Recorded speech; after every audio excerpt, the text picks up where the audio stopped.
오늘 이 시간 우리에게 주시는 하나님의 말씀은 신약성경 사도행전 10장 1절부터 8절까지의 말씀입니다. 제가 가진 성경으로는 신약 204면에 있습니다.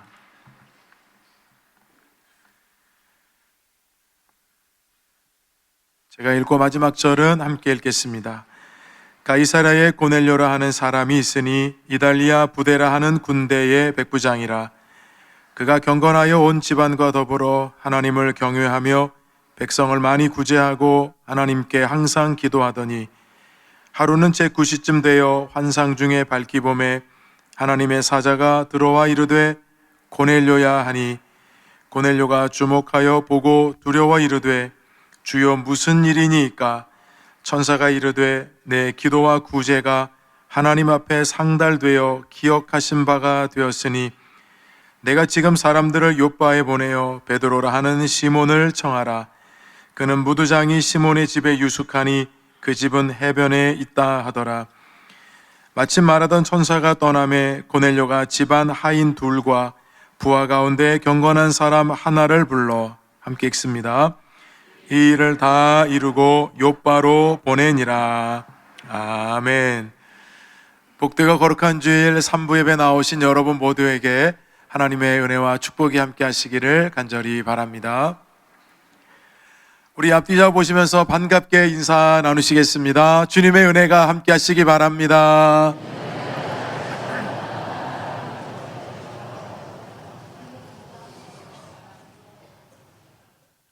(5월은) 가정의 달이었는데요. 여러분 가정의 달 평안하셨습니까? 여러분의 가정은 5월달 또 메시지를 들으면서 좀 더 나은 가정이 되셨는지요? 여러분 부부관계 또 자녀관계 가운데 또 회복의 은혜가 여러분 있었는지, 우리가 5월달 이제 마지막 주를 보내면서 한 번 더 마지막으로 점검하는 날이 되었으면 합니다. 우리는 지난 주일 성령 강림 주일을 보냈죠. 동시에 청년 주일도 보냈습니다. 게다가 성찬식까지 있었습니다. 그래서 여러분들에게 좀 보여드리고 싶은 영상이 있었는데 그 영상을 보여드리지 못해서 어머니의 밥이라고 하는 영상을 여러분들에게 보여드림으로 말씀을 전하도록 하겠습니다.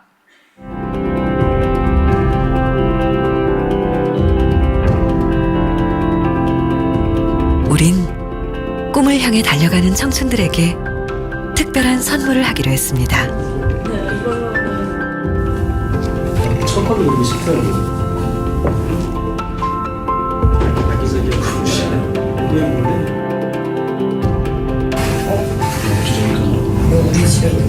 몰래 차려진 밥상엔 엄마가 해주시던 음식이 집에서 쓰던 그릇에 담겨 나왔습니다. 나는 이런 밥상 안 봤어. 이것도 우리 거 같은데?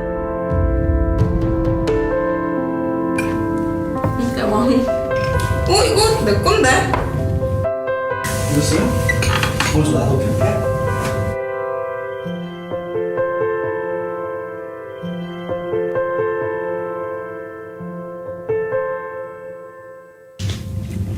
그리고 그 순간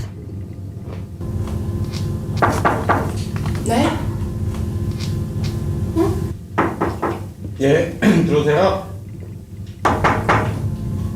네. 신아 엄마.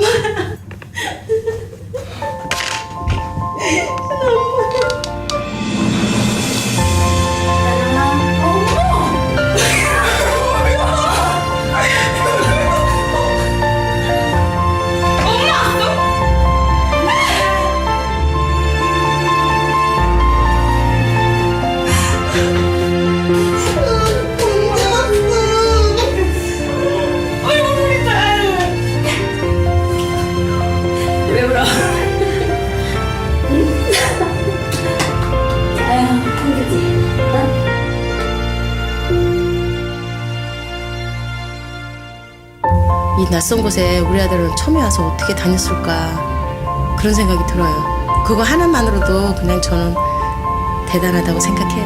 네, 뭐 잘하고 있어서 또 고맙고 우리 딸이 또 되겠네. 당당한 모습으로 정말 우리 딸 대단하다 볼 정도로 해가지고 왔으면 엄마는 그 이상 꿈을 사랑한다 우리 딸. 여러분들이 이 영상을 보시면서 무엇을 느끼셨습니까? 꿈을 위해서 선택한 낯선 곳에 있던 청년들에게 가장 위로를 주었던 것은 뭐 특별하고 대단한 것이 아니라 일상적으로 엄마가 차려줬던 밥상이었습니다. 이 몰래 차려진 밥상에는 평상시 사용했던 물컵, 숟가락, 젓가락, 그리고 엄마가 차려준 그 음식, 집에서 쓰던 그릇에 담겨 나왔던데, 그것을 보면서 이렇게 감동을 받고 참 울음을 터뜨리는 그런 청년들의 마음속에 따뜻함을 주었던 이 영상입니다. 어쩌면 여러분, 우리도 한 주간 동안 힘들고 어려운 삶을 지냈죠. 여러분들 삶의 한 주간을 돌아본다 하더라도 지치고 힘들고 피곤하고, 그래서 좀 마음에 정말 이 또 울분도 생기기도 하고, 아마 그런 복잡한 심경 가운데 오늘 그래도 주일이라서 또 예배 자리 나오신 분도 계실 겁니다. 사실 여러분이 이 자리 나오신 것이 아니라 이 영적인 식탁에 우리 주님께서 여러분들을 불러주셨습니다. 분주한 일상을 살다 보니까 내 마음도 때로 강팍해지기도 하고, 어느 순간부터인가 내 웃음과 기쁨이 사라지면서 얼굴 표정이 늘 굳어있고, 또 원망과 불평이 많았던 그 마음 속에 하나님께서 생명의 양식을 여러분들에게 공급해 주셔서 다시 회복하게 하시려는 하나님의 은혜가 있는 시간이 바로 오늘 이 시간이라는 겁니다. 생명의 말씀은 마치 여러분 메마른 대지에 비가 촉촉히 내리면 다 젖는 것처럼, 이 생명의 하나님의 양식은 우리의 영혼과 심령을 새롭게 합니다. 엄마의 밥상과도 같은 이 영적인 식탁은 우리의 영혼을 가장 윤택하게 하고 평안하게 하고 우리에게 가장 힘을 주는 그런 영적인 양식이 될 줄로 믿습니다. 이제 가정의 달 마지막 주를 보내면서 오늘 성경에 등장하는 이 가정을 여러분 다시 말씀의 은혜를 여러분 누리면서 여러분의 가정을 돌아보고, 또 여러분의 가정이 정말로 회복되어야 될 것이 무엇인지, 이 가정에 임한 하나님의 은혜가 어떻게 임하게 되었는지를 말씀을 통해 살펴보면서 함께 은혜를 나누고자 합니다. 오늘 본문에 두 사람이 등장하는데요, 한 사람은 고넬료라고 하는 사람이고 한 사람은 베드로라는 사람이에요. 우리는 베드로는 잘 압니다. 예수님의 제자 가운데 항상 수제자 역할을 했던 베드로는 잘 알지만, 고넬료라고 하는 사람은 잘 알지 못하는 분들이 많이 있습니다. 오늘 고넬료가 어떤 사람인지, 또 어디에 살았는지, 그의 가정은 어땠는지 오늘 본문에 1절부터 나오고 있는데요, 우리 1절을 함께 읽어보도록 하겠습니다. 가이사랴에 고넬료라는 사람이 있으니 이달리아 부데라 하는 군대의 백부장이라. 이 고넬료라고 하는 사람이 가이사랴에 살고 있었다고 소개를 하네요. 이 가이사랴는 예수님께서 제자들을 데리고 가이사랴 빌립보라고 하는 지역에 가신 적이 있었는데 그곳을 말하는 것은 아니고요, 여기서 말하는 가이사랴는 지중해 연안에 있는, 예루살렘에서 북서쪽으로 있는 그 지중해 연안에 있는 그 당시에 새롭게 만들어진 도시가 가이사랴였습니다. 그곳에 이 고넬료라고 하는 사람이 살고 있었는데, 그는 이달리아 이 부대의 백부장이다 이렇게 소개를 합니다. 이달리아는 이탈리아를 뜻하고, 백부장이라고 했으니까 로마 군대의 이 백부장이라는 위치에 있었다는 것을 우리가 알 수 있는데요, 이 부대는 총독 보호를 위해서 파견된 그런 지원 부대입니다. 일반적으로 성경에 백부장이 여러 사람이 나오는데 자기 수하에 한 100명 정도의 군사를 거느릴 수 있는 지휘관을 여러분 뜻해요. 근데 여러분, 당시에 로마 제국 아래서 이런 장급에 있는 사람들은 사실은 욕을 많이 먹었습니다. 굉장히 잔혹하고 포악한 분들이 많았고, 뿐만 아니라 마치 이 굶주린 늑대처럼 닥치는 대로 노략질을 일삼았던 이 병사들이 굉장히 많았고, 게다가 로마 황제를 신처럼 숭배했고 우상 숭배도 굉장히 많이 했습니다. 따라서 로마 제국 아래에 있는 이 군사들, 그 군사의 지휘관들 대부분은 다 예외 거의 없이 이렇게 황제를 숭배하고 우상을 숭배한 사람이 대다수였는데, 놀랍게도 고넬료라고 하는 이 백부장이라는 이 사람은 다른 사람으로 등장을 합니다. 성경에 많은 가정의 이야기가 나오지만 정말 이와 같은 믿음의 가정이 있을 수 있을까 할 정도로 칭찬을 받는 고넬료 가정이 오늘 본문에 등장을 하고 있죠. 우리 2절 말씀을 함께 읽어보겠습니다. 그가 경건하여 온 집안과 더불어 하나님을 경외하며 백성을 많이 구제하고 하나님께 항상 기도하더니. 자, 여러분, 이 한 절에 고넬료의 삶의 신앙적인 여정이 다 담겨 있거든요. 중요한 교훈 한 가지를 우리는 여기서 찾게 됩니다. 하나님의 축복을 가져오게 하는 한 구절의 인생 되어야 한다는 겁니다. 자, 하나님께서 여러분 이 가정을 이렇게 딱 한 문장으로 지금 요약을 해주셨는데요, 사실 사람들에게 이런 평가를 받는다 하더라도 이건 정말 너무 가슴 벅차죠. 근데 하나님께서 성경을 통해 고넬료라고 하는 사람, 그 가정이 이와 같다라고 한 문장으로 여러분 기록을 해줬기 때문에 놀라운 일이 아닐 수 없다는 것입니다. 한 문장으로 요약되고 한 문장으로 표현될 수 있는 인생, 여러분들이 잘 알고 있는 한 사람을 한번 떠올려 보십시오.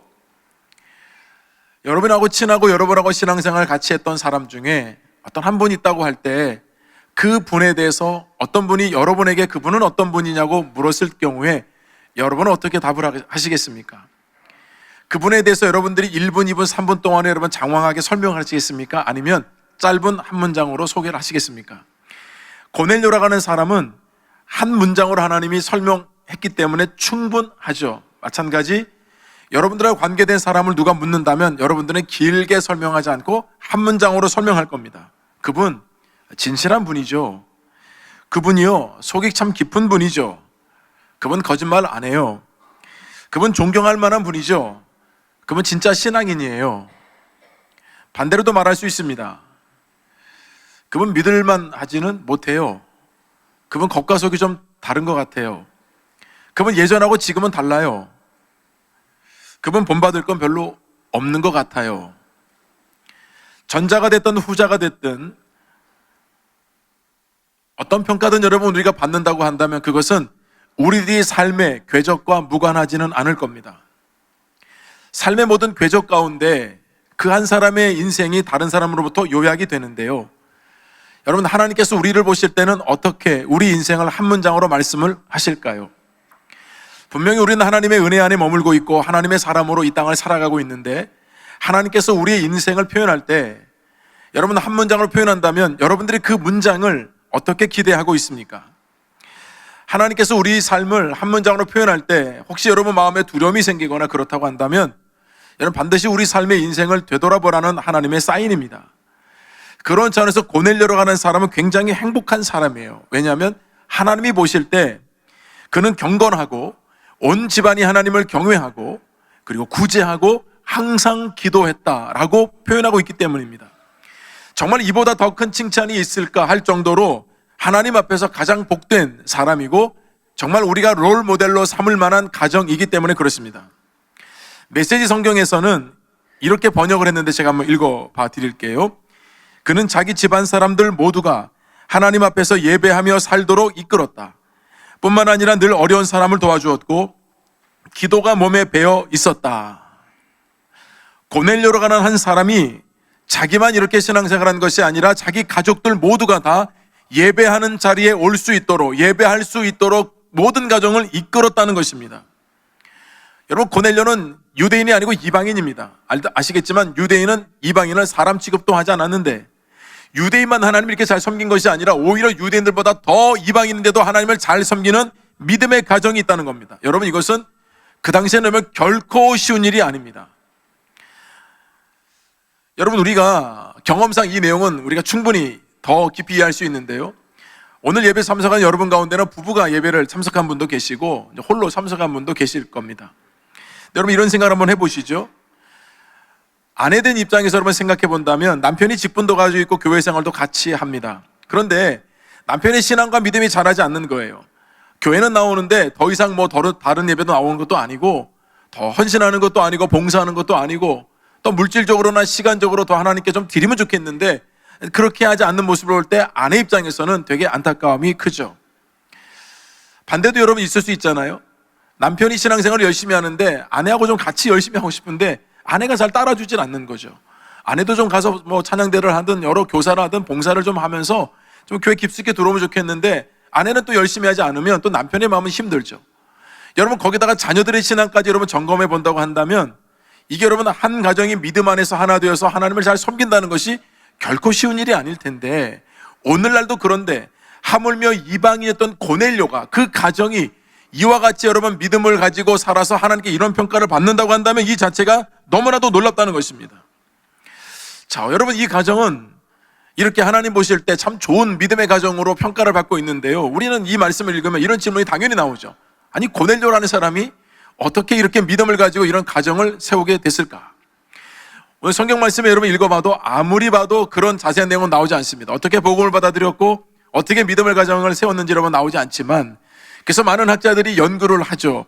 이 고넬료라는 사람이 어떻게 이렇게 복음을 받아들이고 믿음의 가정을 이루었을까? 많은 학자들이 이런저런 얘기를 여러 번 내놓지만 주로 다 공감하는 내용이 있습니다. 이 당시에 로마라고 하는 이 제국은 전 세계를 여러분 호령할 정도로 많은 식민지 국가들, 나라들을 가지고 있었잖아요. 그러다 보니까 이 로마 제국이라는 나라에 살고 있는 이 로마인들은 굉장히 유흥과 쾌락에 젖어 살았다는 겁니다. 여러분, 유흥과 쾌락이 사람을 잠깐은 만족시켜주죠. 근데 여러분, 어느 선을 넘으면 그 쾌락과 유흥은 여러분 사실은 점점 사람의 삶을 피폐하기 때문에 자꾸 사람의 마음에 갈증을 주고 공허함을 주고 더 허기를 지게 하는 겁니다. 로마 제국이라는 나라 또한도 황제를 신처럼 숭배하게 했고 우상을 여러분 숭배하게 했기 때문에 사람들 마음속에는 그걸로 채워지지 않는 공허한 마음이 계속 있었던 겁니다. 그러니 백부장이라는 여러분 위치에서 이 고넬료라는 사람이 많은 사람들이 어쩔 수 없이 따라가는 것 같지만 이처럼 마음에 허기를 지고 갈급해하고 뭔가 빈 것 같은 이 마음을 좀 채우려고 하는 진리에 목말라는 사람이 있을 수 있었다는 겁니다. 그 사람이 고넬료였다는 겁니다. 그래서 여러분, 이 고넬료라는 사람이 어떻게 하나님을 믿게 됐는지는 자세히 소개하지 않지만 그는 제대로 된 믿음을 가졌습니다. 그래서 자기만이 아니라 자기 아내와 자기 자녀들까지도, 그리고 자기 집안에 있는 사람들까지도 다 하나님을 섬기도록 하고, 그래서 경건하게 하나님을 경외하면서 하나님이 기뻐하시는 구제도 하고, 그리고 항상 기도에 힘썼다고 성경이 말씀하고 있습니다. 여러분, 오늘날에도 많은 사람들이 다 분주하게 살고 여러분 뭐 교회를 안 다닌 것 같고 하지만 여러분, 사람이 어떤 문제를 만나게 되면 반드시 영적인 갈급함이 생기게 됩니다. 목말라는 문제가 생기게 된다는 겁니다. 그리고 여러분, 우리가 하나님을 만나는 사람들을 보면 하나님이 다 다양하게 일하시거든요. 어떤 사람은 어떤 극적인 가운데 하나님 만나주시는 사람도 있고요, 고난 속에서 하나님 만나주시는 경우도 있고, 이처럼 고넬료처럼 자기의 뭔가 마음의 갈급함과 목마름이 있을 때 하나님이 찾아오셔서 그 영혼을 만나주는 경우도 있다는 겁니다. 제가 이번 주에 월화수 동안 2박 3일 설교 멘토링 아카데미라고 하는 수련회에 참여를 했습니다. 이 수련회는 이제 교파를 초월해서 30, 40대 젊은 이제 단임 목회를 하고 있는 젊은 목사님들이 뭐 개척도 하고 많이 여러분 목회를 하다 보는데 설교의 부담이 되게 많이 있거든요. 설교에 대한 고민을 많이 하는 목사님들이 많습니다. 그래서 그 목사님들을 30명 정도를 이렇게 신청을 받아서 기존에 목회하고 있는 목사님들이 멘토로서 역할을 해주면서 또 설교도 같이 점검해주고 또 설교에 대한 이야기도 함께 나누면서 어떻게 하면 더 좋은 설교자가 될지 그걸 고민하는 그런 수련회입니다. 저도 부족하지만 멘토 목회자로 이제 참석을 여러 번 했거든요. 근데 대부분 30, 40대이셨는데 60대 후반 여자 목사님도 오셨어요. 그래서 은퇴가 얼마 안 남으셨는데 이 설교 모임에 오신 이유를 물어봤더니 설교가 여전히 이렇게 배우고 싶고 그 좀 열정이 대단하시잖아요. 그래서 둘째 날 되면 어떤 본문 하나를 정하고 본인이 설교를 한 10분 정도 요약해서 여기 있는 우리 목회자들에게 이제 설교할 수 있는 시간을 줍니다. 그럼 저희가 이제 모니터링을 해드리는데 그 여자 목사님이 자원을 하셔서 이제 설교를 하는데요. 그 설교 내용 중에 이분이 본인의 이야기를 간증을 했는데 참 거기에서 참 많은 은혜를 우리가 많이 받았어요. 이분에게는 아주 예쁘고 공부를 잘하는 여동생이 있었다고 합니다. 그 여동생이 중학교 2학년 때였는데요, 이 동생이 공부를 얼마나 잘하는지 전교 1등을 계속해서 하고 있어서 집안의 자랑이고, 그리고 이런 동생을 둔 언니로서 굉장히 자부심이 많았다는 겁니다. 이 가정에 어려움이 찾아왔어요. 아버지가 암에 걸리신 겁니다. 그래서 아버지가 이 암을 이기지 못하고 결국은 별세를 하시게 되었어요. 가족이 다 충격을 받았지만 특별히 그 아빠를 너무나도 아빠의 사랑도 많이 받고 아빠를 많이 따랐던 자기 동생이 엄청난 충격을 여러 번 받게 되었다는 겁니다. 그 아빠가 별세하신 이후에는 동생이 대인기피증이 생기고, 그리고 그 다음부터는 공부를 멀리하게 되다 보니까 전교 1등을 놓치지 않았던 아이가 급속하게 여러분 성적이 떨어지면서 급기야는 완전히 공부하고는 거리가 멀어진 삶을 살게 되더라는 겁니다. 그러면서 이것을 회복하지 못하고 이 정신적인 충격으로 인해서 우울증도 생기고 나중에는 영적으로 이 아이가 피폐해지면서 귀신까지 들렸다는 겁니다. 그때까지 본인도 교회를 다니지 않고 있다가 이제 교회를 다니면서 은혜를 받으니까 내 동생의 병은 하나님밖에는 고칠 수가 없다는 것을 알고 동생을 데리고 기도원을 찾아가고 교회를 데리고 와서 얼마나 애를 쓰면서 하나님께 매달렸다는 겁니다. 하나님, 제 동생을 살려주십시오. 이렇게 사랑스럽고 예뻤던 내 동생이, 이렇게 뛰어났던 아이가 이 하나의 문제를 극복하지 못해서 이렇게 영적으로 이렇게 시달리니 하나님 꼭 도와달라고 간절히 기도하면서 그 아이 때문에, 그 일 때문에 본인의 신앙이 새로워지고, 그러면서 그 간증을 하면서 설교를 하실 때 그 어려운 때를 떠올리면서 그 어려운 때에 하나님께서 자신을 만나 주셨고, 하나님께서 그 어려운 상황 가운데서도 함께 하신다는 것을 경험하게 돼서 나중에 이제 나이가 들어서도 신학을 해서 목회를 하고 있다는 그 간증을 들려주시더라고요.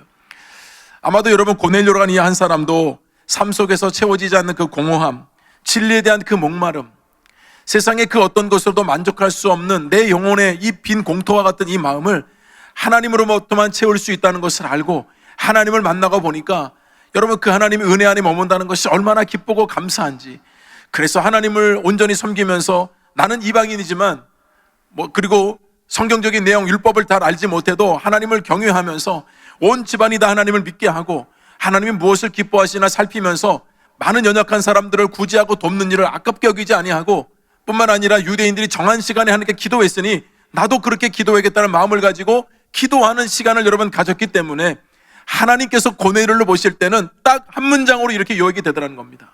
사랑하는 여러분, 하나님께서 저와 여러분 오늘 이 시간에 보실 때에 하나님께서 고넬료를 보시듯이 저와 여러분의 인생이 하나님께 붙잡힌 바 된 인생, 하나님의 뜻 안에 머무는 인생, 그래서 정말 하나님께서 우리의 삶을 요약하실 때 고넬료와 같은 믿음의 사람으로 저와 여러분을 인정할 수 있기를 주님의 이름으로 축원합니다. 두 번째는 생명의 복음을 하나님께서 듣게 하시는 축복을 주셨다는 겁니다. 하나님께서 여러분 이런 고넬료 가정을 그냥 두실 리 없잖아요. 이렇게 믿음을 가지고 여러분 이방인으로 살아가는 이 가정을 하나님이 그냥 두실 수 있겠습니까? 하나님께서 이 가정에 복을 베풀어 주시는데요, 고넬료가 기도하는 시간이었던 것 같습니다. 9시라고 지금 말씀에 나오는데 오늘날은 오후 3시입니다. 대낮입니다. 그때 환상을 보게 됩니다. 그리고 이제 등장하게 되는 이 베드로라는 사람도 요빠라는 곳에 지금 있는데, 성경에는 여러분 시간이 6시로 나오지만 오늘날로 시간 하려면 플러스 6을 해야 되거든요. 난 12시입니다. 두 사람 다, 고넬료는 오후 3시, 베드로는 난 12시, 이 대낮에 기도하는 시간에 환상을 보고 하나님의 음성을 여러분 듣게 되거든요. 여기서도 중요한 교훈을 여러분 깨닫게 됩니다. 우리는 하나님의 음성을 들을 때 만약에 듣는다고 한다면 우리는 주로 밤늦은 시간 또는 잠자는 시간 또는 꿈에서 또는 새벽에, 여러분 이런 시간을 우리 생각하지만 우리 하나님은 시공간의 제약을 받지 않으시기 때문에 모든 상황 가운데 우리와 호흡하시고 우리와 동행하시고 우리에게 응답하시는 하나님이신 줄로 믿습니다. 그러니까 여러분 교회에만 와서 여러분들이 말씀 듣고 하지 마시고요, 여러분의 직장, 일터, 학교, 가정, 여러분 운동하시다가 설거지 하시다가 어느 때든 다 좋습니다. 우리가 하나님의 말씀을 묵상하고 하나님의 은혜를 누리고 또 하나님께 여러분 기도한다면 하나님은 무소부재하시기 때문에 어떤 곳에서도 어떤 장소에서도 여러분의 기도와 여러분의 마음을 응답해 주실 줄로 믿는 것입니다. 그래서 여러분 우리 삶이 예배가 되어야 한다는 것이에요. 하나님의 음성을 듣는 것이, 하나님과 동행하는 것이, 여러분 이것이 얼마나 놀라운 일인지 모릅니다. 이 고넬료가 여러분 기도할 때에 환상을 보게 되는데 천사가 나타나서 메시지를 전해줍니다. 지금 이 메시지가 고넬료에게는 처음 있는 이야기이기도 하고 도대체 이것이 뭘 의미하는지를 잘 몰랐지만 즉각 순종하게 되거든요. 우리 4절과 5절 말씀을 함께 읽어보겠습니다. 고넬료가 주목하여 보고 두려워 이르되 주여 무슨 일이니이까? 천사가 이르되 내 기도와 구제가 하나님 앞에 상달되어 기억하신 바 되었으니 내가 지금 사람들을 요빠에 보내어 베드로라 하는 시몬을 청하라. 자, 하나님 앞에 고넬료의 기도와 구제가 상달이 됐답니다. 우리말 번역에서는 하나님 앞에 기억되는 제물로 올려졌다 이렇게 번역을 했어요. 그러니까 여러분 고넬료가 했던 기도, 그가 했던 구제 모든 것들을 하나님이 기억하셨다는 겁니다. 하나님이 그 모든 삶의 자세를, 행위를 제물로 받으셨다는 뜻이에요. 여러분 기도와 구제가 하나님께 상달되었다. 여러분 우리가 기도하는 것도 하나님께 상달되기 위해서 하잖아요. 우리가 많은 사람들을 오른손이 하는 것을 왼손이 모르게 하는 이유도 하나님께 영광이 되기 위해서 하는 건데 하나님이 기억하신다는 겁니다. 그러니까 여러분 고넬료가 이렇게 하는 것을 기억하셨어요. 비록 그는 다른 사람이 볼 때는 이방인이고 누구도 주목하지 않았지만 하나님은 그의 기도와 그의 구제까지도 기억하셔서 그가 기도하는 시간에 하나님이 나타나셔서 그에게 지금 메시지를 주고 계신다는 겁니다. 무슨 메시지를 주셨느냐? 여러분 이게 너무나도 중요하거든요. 이 가정에 생명의 복음을 듣게 하셨다는 것입니다. 여러분 이것이 하나님께서 고넬료 가정에 주신 놀라운 축복입니다. 자, 환상 가운데 하나님 말씀하시기를 너희 부하들을 저기 요바에 있는 그곳에 베드로라는 사람이 무두장이 집 시몬의 집에 거하고 있는데 부하들을 보내서 그 베드로를 너희 집으로 청하라고 하는 메시지를 듣게 됩니다. 자, 이 고넬료라는 사람이 환상도 처음 봤지만 이 천사가 들려주는 메시지를 듣고 천사가 떠나가자마자 곧바로 순종합니다. 여러분, 하나님의 사람들은 반응이 빠른 것 같아요. 평상시에도 이렇게 하나님 말씀 앞에 기도하고 했던 사람이라 그런지 천사가 여러분 그렇게 메시지를 주니까 곧바로 자기 하인들을 불러다가 자기에게 말씀해 주신 이 메시지를 듣고 그대로 설명해 주면서 욥바로 보냅니다. 여러분, 이 욥바가 가이사랴에서 무려 50km 정도 떨어져 있어요. 상당히 먼 거리입니다. 당시 여러분 성인 남자가 무려 한 12시간 꼬박 걸어야만 도착할 수 있는 거리거든요. 원래 충성된 사람 곁에는 충성된 사람이 있는 것 같아요. 이 고넬료가 자기 부하들을 불러다가 환상의 내용을 설명하고 지도를 준 것도 아니고 뭐 지금처럼 내비게이션 있는 것도 아니고 그저 욥바로 보내거든요. 거기 가면 무두장이 집 시몬의 집이 있는데 거기 베드로라는 사람이 있다고 하니까 그 사람을 우리 이 가이사랴로 모셔오라는 겁니다. 이 메시지를 여러분 주는 겁니다. 아마도 여러분 보니까 오후 3시에 고넬료가 환상을 보고 부하들을 불러다가 이 내용을 설명하고 채비를 꾸려서 여러분 저녁 때쯤 보냈다고 한다면 딱 시간이 맞아요. 왜냐하면 그 다음날 낮 12시에 베드로하고 만나게 되거든요. 그러니까 이 보냄을 받은 사람도 거의 쉬지 않고 이 고넬료의 이 명을 받들어서 그대로 여러분 가는 장면을 우리가 알 수 있다는 겁니다. 이게 다 성령이 충만한 사람들은 참 놀라운 일을 이렇게 함께 동역하는 것을 보게 돼요. 베드로도 여러분 이런 걸 전혀 모르죠. 뭐 고넬료가 본 환상을 어떻게 알겠습니까? 그래서 베드로도 기도하는 시간이 되어서 난 12시인데 이 무두장이 집 시몬에 올라가서 기도를 하고 있는데 베드로도 환상을 보게 됩니다. 이 환상을 봤더니 하늘이 열리면서 보자기가 여러분 이렇게 내려오는데 네 귀퉁이가 이렇게 매여 있는 보자기가 쑥 내려오는데 그 안을 봤더니 짐승들이 여러분 많이 있는 겁니다. 그 짐승들이 무엇인가? 각종 네 발 달린 짐승, 기는 것, 공중에 나는 것들. 근데 딱 보니까 이거 다 먹지 못하는 것이고 부정한 짐승인 겁니다. 레위기 11장에 말씀하신 대로 하나님은 먹는 음식과 먹지 말아야 할 거 다 구분하셨잖아요. 근데 지금 보자기 안에 있는 거는 하나도 예외 없이 다 먹지 못하는 것이고 부정한 것입니다. 그 보자기 환상이 여러분 이렇게 보면서 음성이 들리기를 일어나서 그것을 잡아 먹으라는 겁니다. 베드로는 즉각적으로 반응을 했습니다. 내가 속되고 깨끗하지 않은 것을 먹을 수 없습니다. 그랬더니 여러분 다시 말씀이 나오죠. 다시 음성이 들리는데 하나님께서 깨끗하다 하신 것을 네가 속되다고 하지 말아라. 그렇게 말씀하는데도 여러분 베드로가 순종하지 않습니다. 세 번째까지 환상이 보인 다음에 다시 그늘이 하늘로 들려 올려집니다. 베드로가 이건 도대체 뭐지? 이게 무슨 뜻이지? 전혀 알 길이 없었습니다. 그런 가운데 고넬료가 보냈던 이 신하들 부하들이 여러분 이 무두장이 집에서 기도하고 있는 베드로와 맞닥뜨리게 되는 겁니다. 참 여러분 하나님의 타이밍이라는 것이 참 너무나도 놀랍거든요. 우리가 여러분 말씀 안에 거하게 될 때 하나님은 이 말씀을 통해 우리에게 일하시는 것을 우리에게 보여주십니다. 오늘 여러분 이 세상이 참 흉악하고 참 참담하고 안타까운 일들이 너무 많아요. 그래서 여러분 저는 뉴스나 신문 볼 때마다 뭐 좋은 일은 거의 많이 없는 것 같고 참 끔찍한 일들, 일어나지 말아야 할 일들이 오늘 세상에서 얼마나 많은지 모릅니다. 제가 여러분 5월 가정의 달을 보내면서 오늘 이 말씀을 너무 택한 이유가 있었습니다. 여러분들 기사로 보셨겠지만 젊은 20대 남녀가 교제를 하다가 이 남자아이가 여자가 헤어지자고 해가지고 살해를 했습니다. 근데 여러분 이제 기사가 매스컴에 나오기를 이 남자아이가 수능 만점자라는 거죠.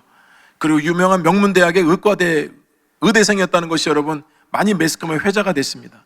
사실은 사건 본질하고는 전혀 상관이 없는 거죠. 사실은 그게 중요한 것이 아니고 이런 데이트 폭력이라든지 이런 끔찍한 일이 일어나서는 안 되는 이런 본질적인 문제를 터치해야 되는데 이 아이가 수능 만점자다. 명문대 의과대생이다. 아무래도 부모님들이 여러분 그 기사를 보면서 무엇을 느꼈는지 모르겠습니다. 어쩌면 우리에게 이 시대가 우리에게 던져주는 메시지가 있습니다. 학벌과 성적에 매몰되어서 살았던 삶의 이 종말, 여러분 이것을 우리에게 보여주는 것이 아닌가 생각됩니다. 성적이 우선이고 대학이 우선인 이 가치를 가지고 살아가고 있는 이 현대사회에 경종을 주는 것이 아닌가. 우리 신앙인들 또한도 세속적인 가치를 계속해서 자녀들에게 주입하고 신앙적인 가치가 삶의 우선이 아니라 너무나도 세속적인 가치, 여러분 그것들만 심어주고 있는 것은 아닌가. 여러분 수능 만점은 아무나 받습니까? 그 명문대생은 아무나 됩니까? 근데 여러분 우리가 이런 가치를 먼저 신앙적인 가치보다 먼저 우선적으로 세워주니까 여러분 이런 일을 세상에서 보면서 여러분 어떤 생각을 하게 되십니까? 우리 말씀이라고 하는 것이 여러분 하나님 말씀은 살아있고 운동력이 있어서 좌우에 날선 검과 같다고 했습니다. 검은 사람을 살리기도 하고 죽이기도 하는 것입니다.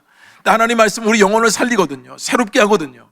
그러니까 하나님 말씀 안에 우리가 머물 때 하나님은 이 말씀을 통해 우리 삶을 이끌어 가신다는 것입니다. 고넬료도 베드로도 한 번도 만나본 적이 없고요.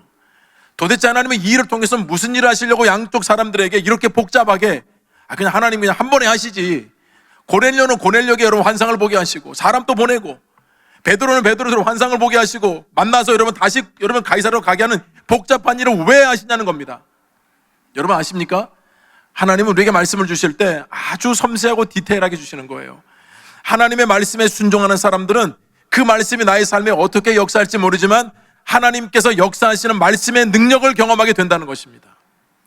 여러분 가정에, 여러분 자녀의 성경적인 가치관을 반드시 세우셔야 합니다.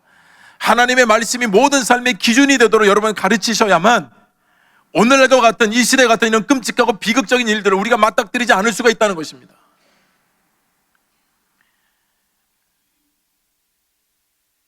베드로가 여러분 결국 가이사랴에 가게 됐거든요. 고넬료 집에 가니까 놀라운 일이 생긴 겁니다. 자기는 이 환상을, 보자기 환상을 보면서 도대체 이게 무슨 뜻인지 무슨 일인지도 모르겠는데 고넬료 가정에 가보니까 여러분 놀라운 일이 있었던 거죠. 고넬료는 이방인입니다. 그는 로마의 백부장입니다. 대단한 신분과 직위를 갖고 있는 사람인데 자기가 가니까 자기가 엎드려서 여러분 절도 합니다. 자기는 그래서 여러분 나는 사람이지 나는 신이 아니다. 여러분 그렇게 말하면서 자기가 봤던 환상의 이야기를 해줍니다. 그제서야 알게 된 겁니다.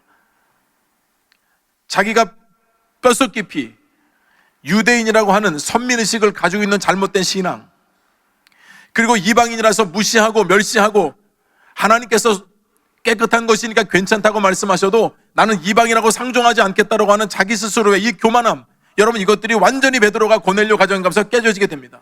그리고 하나님께서 이방인을 통해서도 수많은 일을 이루어가고 계신다는 것을 직접 눈으로 목도하게 된다는 것입니다. 자기는 깨끗하지 않아서 먹을 수 없다고 했지만 하나님께서 잡아 먹으라고 했던 이유는 바로 이방인들에게도 동일하게 복음의 역사가 나타나게 될 것이라는 베드로의 편견을 깨려가는 하나님께서 그 환상을 보여주신 것이었어요. 그런 여러분 이 만남이 얼마나 놀랍습니까? 하나님께서 세우고자 하는 이 가정, 특별히 하나님을 향한 이 믿음의 온전한 이 가정이 얼마나 말씀 안에 든든히 세워지는지. 그래서 여러분 베드로가 이런 것 같은 설명하고 이 고넬료가 자기의 봤던 환상을 여러분 소개하면서 고백이 무엇이냐면 주께서 당신에게 명하신 모든 것을 듣고자 해서 다 하나님 앞에 있다라고 고넬료가 고백합니다. 참 겸손한 표현이에요. 그래서 여러분 하나님을 잘 섬기는 사람들은 참 표현도 겸손해요. 우리가 당신을 이렇게 모신 것은 하나님 말씀에 순종한 것이지만 우리는 당신 앞에 있는 것이 아니라 우리는 하나님 앞에 있습니다. 당신을 통해 들려주실 하나님의 메시지를 우리는 그대로 기대하고 그대로 받겠다는 뜻이 아니겠습니까? 그러니 여러분 이 고넬료 가정, 하나님을 섬기는 이 가정, 하나님이 주목하셔서 그 가정의 생명의 복음, 생명의 말씀을 듣게 하심으로 이 온 가정이 다 예수를 믿게 되고 구원을 받게 되고 성령의 충만함을 받게 되더라는 것입니다. 교우 여러분, 여러분 가정에 말씀이 있는가? 하나님의 말씀이 살아있는가? 하나님의 말씀이 전해지고 있는가? 그 말씀의 은혜를 나누고 있는가? 저는 여러분 모든 가정이 다시 생명의 말씀으로 충만해지기를 주님의 이름으로 축원합니다. 그 말씀으로 풍성해져서 약속의 말씀을 붙들고 살아가는 가정에 주시는 하나님의 은혜가 여러분 가정 가운데 넘칠 수 있기를 주님의 이름으로 축원합니다. 이 가정에 여러분 놀라운 성령의 역사가 나타나죠. 44절 45절 함께 읽어보겠습니다. 베드로가 이 말을 할 때에 성령이 말씀 듣는 모든 사람에게 내려오시니 베드로와 함께 온 할례 받은 신자들이 이방인들에게도 성령 부어주심으로 말미암아 놀라니. 자, 여러분 세 번째 교훈은 말씀과 기도를 통해 부어주시는 성령의 축복입니다. 여러분 베드로가 예수님의 십자가와 부활의 메시지를 전하지 않았겠습니까? 그때 놀랍게도 성령이 임했다고 말씀합니다. 여러분 우리는 사도행전 말씀을 잘 압니다. 사도행전 2장에서 120명의 사람들이 주님 말씀하신 성령을 기다릴 때 각 사람 위에 성령이 임하신 것처럼 고넬료의 가정에도 베드로가 말씀을 전할 때 끝나고 나서 성령이 임한 것이 아니라 말씀을 전하고 있을 때 성령이 각 사람 위에 임하여서 여러분 그들이 다 예수 그리스도를 영접하게 되었다는 것입니다. 사랑하는 여러분, 여러분도 말씀을 들을 때마다 성령의 은혜가 임하기를 주님의 이름으로 축원합니다. 여러분 성령의 은혜가 임하니까 말씀이 깨달아지게 되는 거죠. 그래서 여러분 거기 모여있는 유대인이나 또는 이방인들이 다 함께 놀랐다는 것입니다. 왜냐하면 성령의 역사는 차별 없이 전해지기 때문이에요. 그래서 여러분 우리가 믿지 않는 분들을 볼 때 여러분 그들이 지금은 믿지 않지만 여러분들을 통해서 삶의 자리 가운데 여러분 선포하고 또 복음을 전하면 하나님이 그 사람을 통해서 역사하신 것은 하나님이 하실 몫입니다. 근데 여러분 이 유대인과 이방인이 같은 성령 안에서 하나님의 역사를 여러분 체험하지 않습니까? 언제나 우리 하나님은 우리의 상상을 초월해서 일하시는 분이십니다. 그래서 여러분 우리가 교회를 오래 다니고 신앙생활을 수십 년 한 건 자랑할 수 없는 이유가 여기 있습니다. 오늘도 두렵고 떨림으로 하나님 말씀을 받는가? 나 혼자 신앙생활이 아니라 내 삶 속에서 예수 그리스도를 증거하고 또 증거함으로 인해서 많은 사람들이 예수 그리스도를 영접하도록 나는 그렇게 복음을 전하면서 하나님의 뜻을 이루는 믿음의 삶을 살고 있는가? 여러분 이것이 점검되어질 때 우리가 하나님 앞에 여러분 부끄러움이 없는 것이죠. 고넬료는 그와 같은 믿음의 삶을 살았다는 것입니다. 그래서 고넬료 가정에 모인 사람들은 놀랍게도 성령의 충만함을 받고 방언이 터지고 그리고 모든 영광을 하나님께 올려드리면서 예수 그리스도의 이름으로 세례를 받아서 온 집안 사람들이 구원을 받게 되었다는 것입니다. 여러분 이게 시작이 어디서부터입니까? 고넬료가 자기 온 가정 식구들을 믿음 안에 하나가 되게 하고 그리고 경건하게 하나님을 경외하면서 구제하고 항상 기도했을 때 이 가정에 내려주신 하나님의 축복인 줄로 믿습니다. 하나님은 절대 여러분 우리들의 기도와 우리가 하고 있는 모든 믿음의 행위들을 우리 하나님은 그냥 그렇게 넘어가지 않으시고 반드시 때를 따라 도우신 하나님의 은혜로 우리를 채워주시는 분이십니다. 제가 여러분에게 마지막 한 이야기를 들려드리면서 말씀을 마칠까 합니다. 최근에 나온 책 중에 엄마의 일기가 하늘에 닿으면이라고 하는 책이 있습니다. 이 책의 저자는 독일에서 목회하고 있는 목사님이신데요. 코로나가 한창일 때 이분이 이제 독일에서 목회를 하시니까 엄마 아빠는 시골 섬에 계시거든요. 근데 코로나가 한창일 때 어머니 아버지가 이제 병원에 입원을 하시게 됐어요. 장기간. 그래서 집을 여러분 누가 이렇게 좀 볼 사람이 없으니까 어렵게 한국에 나와서 이 아버지 어머니 살던 그 섬에 들어가서 이제 그 좀 집안을 좀 정리해서 좀 도와드리려고 갔던 겁니다. 근데 집을 정리하던 중에 장롱 한 구석에 일기장을 보게 됩니다. 여러분 이 일기가 한두 권이 아니고 무려 38권입니다.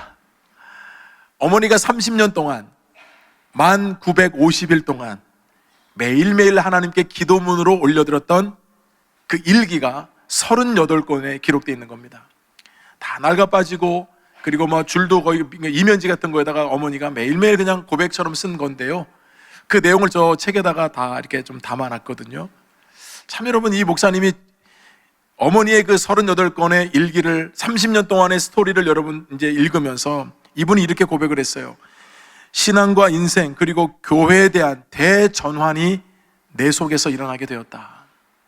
자, 왜 그랬냐면 어머니가 쓰신 일기는 그렇게 특별한 것은 아니었습니다. 매일매일 그저 어머니가 차려준 밥상처럼 매일매일 하나님 앞에서 머물면서 살았던 그 어머니, 참 고생도 많이 하고 섬에 있다가 또 염전에서도 일하고 다시 여러분 뭐 육지로 나왔다가 또 다시 섬에 들어가서 살았던 그 어머니인데 놀랍게도 그 어머니의 30년 동안의 그 일기에 나온 그 기도 제목이 놀랍게도 시간마다 때마다 하나님께서 응답해 주셨다는 것을 그제서야 깨닫게 된 겁니다. 그중에 여러분 시간이 없으니까 일기 하나를 어머니가 쓴 일기 하나 읽어드리겠습니다. 1996년 2월 22일 목요일. 오늘 아침에도 우리를 도와주시고 인도하신 주님 감사합니다. 하나님 아버지, 오늘 아침에 식사하려고 받아놓고 보니 너무나 슬픈 생각이 들어요. 병원 신세를 지게 된 것 때문이 아니라 내가 무슨 잘못을 했는가 다시 한번 돌아보았기 때문입니다. 주님 아버지, 이렇게라도 조금 다치게 하심을 감사합니다. 하나님 아버지, 링게루를 꼽고 또 주사를 맞고 약을 먹을 때마다 하나님 보시기에 너무나 미안하군요. 주여 도우시고 인도하여 주세요. 하나님 아버지, 우리 가정에 시험 들지 않게 하여 주세요. 이런 그냥 진솔한 엄마의 이 고백이 일기 속에 담겨서 그 일기를 여러분 공개하는데 정말 저도 읽으면서 마음이 울컥하고 그 어머니의 그 기도가 어머니는 그저 하나님 앞에 그런 일상의 소소한 일들을 썼지만 그 아들이 30년 동안의 이 어머니의 궤적과 삶의 흔적을 보니까 하나님이 얼마나 많은 기도 응답을 이곳에 주셨는지 나의 삶이 우리의 가정이 또 교회가 어머니 이와 같은 오랜 시간의 눈물의 기도 덕분에 오늘의 이 모습이 있는 거라고 여러분 깨닫게 되면서 그 어머니의 기도가, 그 일기가 하늘에 닿으면, 하늘에 닿아서 그 하나님께서 그걸 들으시고 응답해 주셨다는 고백을 하고 있습니다. 사랑하는 우리 국민의 성도 여러분, 우리 하나님은 경계를 뛰어넘는 축복을 우리에게 주십니다. 믿음의 가정을 소망하고 꿈꾸고 또 그런 가정이 되기를 위해서 기도하는 그 한 사람을 통해서, 그 한 사람의 기도가 하늘에 상달되어서 하나님 그 기도를 통해 반드시 때를 따라 도우신 은혜로 축복해 주시고 열매를 맺게 하신다는 것입니다. 여러분 가정을 다시 한번 말씀으로 돌아보면서 고넬료 가정과 같은 하나님의 축복이 여러분 모든 가정에 임할 수 있기를 주님의 이름으로 축원드립니다. 하나님 아버지 고맙고 감사합니다. 우리 사랑하는 목민의 교우들 5월 한 달을 보내면서 하나님 말씀을 경청하고 또 이 말씀을 삶의 자리에 실천하도록 노력해 왔습니다. 이제 하나님 고넬료 가정 같은 가정이 되기를 소망합니다.